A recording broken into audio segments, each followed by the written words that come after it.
Most of the stars in the universe have hydrogen and helium as their primary elements. Even our solar system star, the Sun, has 92% of hydrogen and 7% of helium in its composition. Our solar system fifth planet, which is Jupiter, also has a similar makeup, around 90% of hydrogen and 10% of helium. But Jupiter is still a planet, not a star. Why? You have heard of the solar system, but have you heard of the Jovian system? When Pioneer 10 was orbiting Jupiter, its input settings were actually changed by the Jupiter itself. How? I'll be covering that and many more interesting topics about Jupiter in this video. So get ready to dive into the space. Jupiter is at a distance of 5.2 astronomical unit. If I say in terms of miles, it is around 483 miles from the Sun. Even the light takes 43 minutes to reach the Jupiter. Its orbit is so big that to complete one orbit, it takes 11.86 years.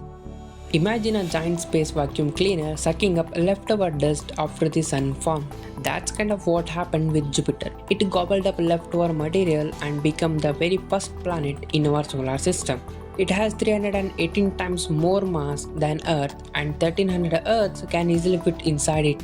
Because of its massive size, Jupiter has its own mini solar system with many natural satellites orbiting around it. This system is called as Jovian system, and it even acts like a shield for Earth, sometimes pulling in asteroids that could otherwise hit our planet. People have known about Jupiter for ages, but we only got a closer look in 1610. Thanks to the scientist Galileo Galilei. He spotted Jupiter's four biggest moons, which are Io, Europa, Ganymede and Callisto. Since then, we have found a total of 95 natural satellites but named only 57 among them. To learn more about Jupiter, we have sent many spacecrafts. The Pioneer missions in the 1970s sent back the first close-up pictures of Jupiter, its natural satellites and the famous giant storm called the Great Red Spot. We even learned about Jupiter's super strong magnetic field, which actually messed up some of the pictures of one of Jupiter's natural satellite named Io. We will talk about that magnetic field later. Then came Voyager 1 and 2 in the late 1970s. They got even better color pictures of Jupiter's stripes and saw amazing volcanic eruptions on Io. They even discovered a faint ring system around Jupiter, which shocked everyone.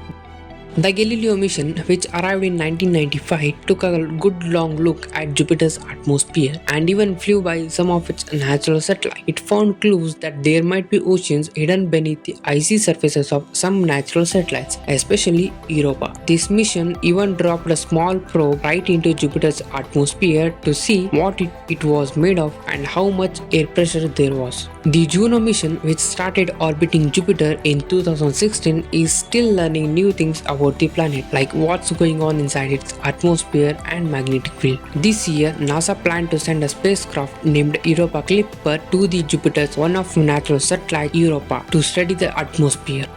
Jupiter's magnetic field is like a giant space magnet, way stronger than Earth's. It's actually the second strongest in our entire solar system next to the Sun's. This strong magnetic field stretches out a long tail for over a billion kilometers. When this magnetic field bumps into the solar wind, it creates a beautiful light shows at Jupiter's north and south poles, kind of curtains dancing in the sky. These light shows are called auroras, and they are partly fueled by volcanic eruptions on Io, which is Jupiter's most volcanic natural satellite. A day on Earth lasts 24 hours, but on Jupiter, a day is much shorter, only about 9 hours and 56 minutes to be exact. That's because Jupiter spins really fast. This fast spin is because Jupiter is a gas giant, which means it doesn't have a solid ground like Earth. Scientists think this fast spin also helps create Jupiter's strong magnetic field. Deep down inside Jupiter, there's a giant core that might be as big as Earth and very hot. As Jupiter spins, this core might be swirling and creating electric currents, which in turn make the magnetic field. Earth tilts around 23.5 degrees on its axis, whereas Jupiter only 3.13 degrees. This means Jupiter doesn't really have seasons like hot summers and cold winters. The sunlight hits Jupiter in a more constant way. The deeper you go down into Jupiter, the hotter and spacier it gets. The pressure is so strong that even the lightest element, hydrogen, squeeze into a liquid form, creating a giant ocean of liquid hydrogen unlike anything else in our solar system. Up in Jupiter's atmosphere, the main gases are hydrogen and helium, but there are also other interesting chemicals like methane, ammonia, and stinky rotten egg gas, hydrogen sulfide. These gases get swept around by powerful winds that can travel up to 230 miles per hour. The famous Great Red Spot, the giant storm we mentioned before, spins even faster than that, with winds reaching over 400 miles per hour. The chemicals in the Great Red Spot mix with the sunlight to create the red color we see. In 19th century, Great Red Spot was having a width of 30,000 miles, but it has been shrinking every year at an accelerated rate of 580 miles per year. Its present size is 10,000 miles. At the initial, two Earths can easily fit into the Great Red Spot, but now only one can. If Jupiter had got 8 times more mass as it have now, it would become a star, but it is not possible now. Do you know that spacesuit of an astronaut started to fill with water while he was on a spacewalk?